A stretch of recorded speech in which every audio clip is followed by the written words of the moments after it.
Howdy folks, it's Donald Ward-McCarthy here with 311 Realty Group, bringing you your update firstly on the TREB data that was released early in March for the Greater Toronto Area real estate market, both on supply, demand, prices and all that stuff. I want to give you that perspective first. Now, I had all these videos done last week with that perspective, but then SVB went under in the States. So we're going to look at the possible, how that's going to impact us up here in Canada, and some of the possible Bank of Canada knee-jerk reactions, what may happen there and how that could affect us also. So that's how we're going to break up today into those two kind of chunks, before and after, okay?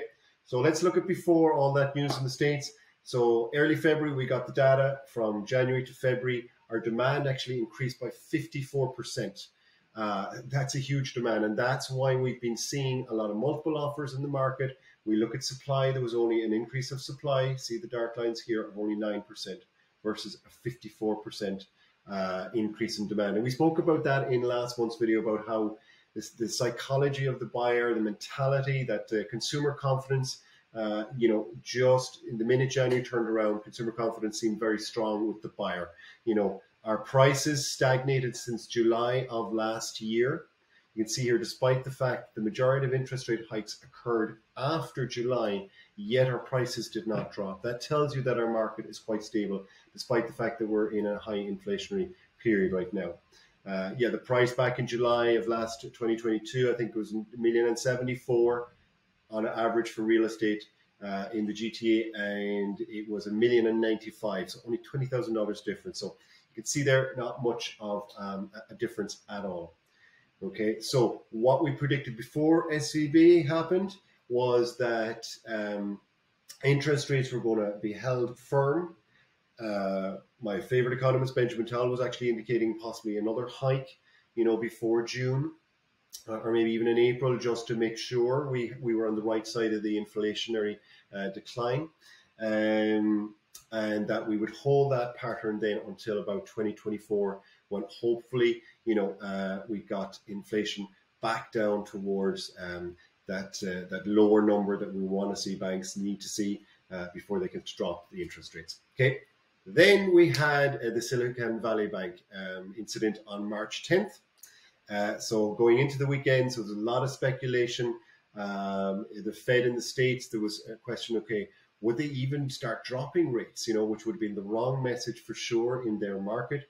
But there was that concern. Then CPI data came out, and most of the polls now in the States are saying, economist polls are saying that they'll likely stick with a 0.25 basis points hike.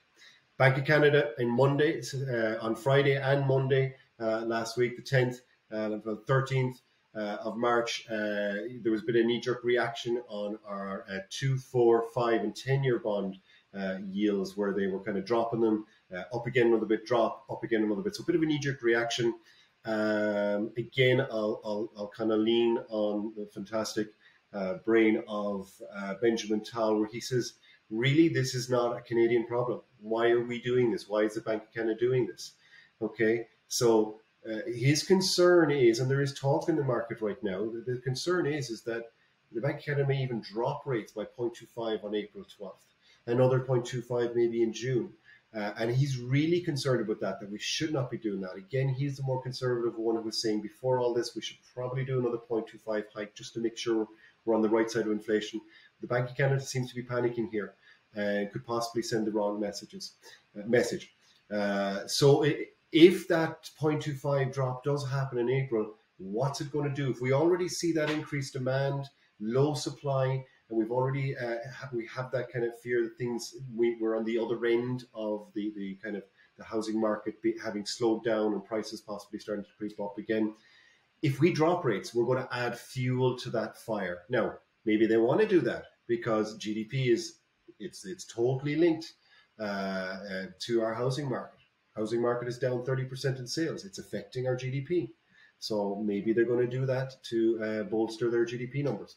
That's my take, folks. I don't know what way it's going to go. We'll see April 12th. So we'll talk next month.